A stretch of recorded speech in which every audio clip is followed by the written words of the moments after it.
Hello, medical dosimetry world. My name is Joshua Langer. I'm a medical dosimetry student and a therapist, and I'm really delighted this year to be receiving the Siemens Healthineers Varian Student Scholarship Award, administered by the AAMD Foundation.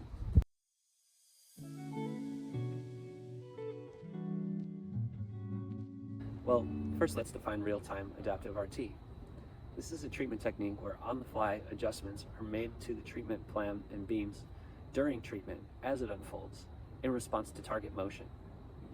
The ways that this could be accomplished are MLC tracking, whereby MLCs shape around the target as it moves, and couch tracking, whereby the couch will move, adjusting so that the target always stays on isocenter, even with any motion. These concepts can be read more about in the TG Report 264. How will this affect the planning? Well, in short, photon planning for IMRT or VMAT will still involve inverse planning, but there's some more considerations taken into account due to the shrinking PTV margin. I think that what could happen is that this type of planning could look more like proton planning, where robustness optimization occurs and have to take into account the different variables due to the tracking hardware itself. I think also that our planning will look more like Varian's rapid arc dynamic, where you can have a combination of modulated fields, including arcs and static beams. The literature also describes that less modulation would be necessary in order to ensure the quality treatment delivery. How close are we to it? There is a vendor offering this system right now, but I believe that a review of the literature shows that treatment is still pretty in the experimental phase. I believe that in the coming years we will see the development of the tools needed to really perfect this technique. And what those tools are is AI targeting software, tracking software, and a feedback loop that allows for fast, within milliseconds, replanning and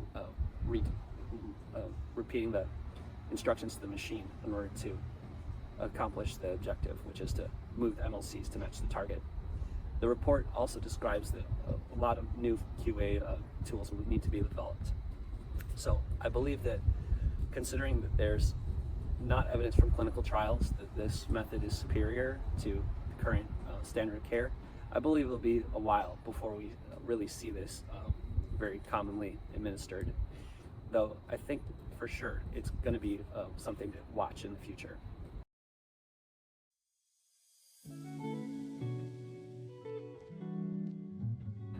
Well, there's two tracks to become a medical dosimetrist right now in the United States, which is a bachelor's program or a master's program. So any radiation therapists who are interested in the field, I would say first look and see, do you have a bachelor's degree?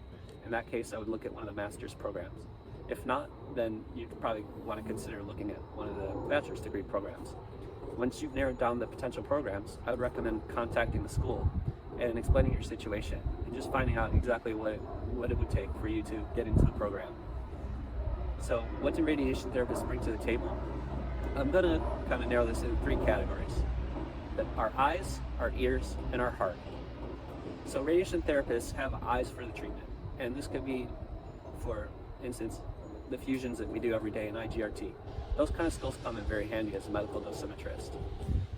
We also can see problems that could occur with certain treatments. So once the treatment is developed, you can look at it and say, well, that's going to work or that's not going to work. Gantry collisions, for instance. Now, as far as our ears, we're good listeners, and we can hear what the patients are telling us, we can hear what the providers are telling us, and we can bridge what needs to be done in between. For instance, coaching patients to get through treatments. The concept of real-time adaptive planning that I just discussed would involve a lot of coaching for the patient to breathe nice and rhythmically in order to make an effective treatment. So third is our hearts.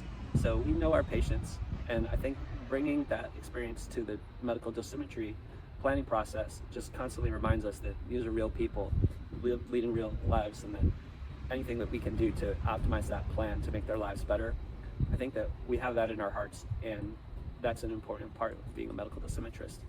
Thank you.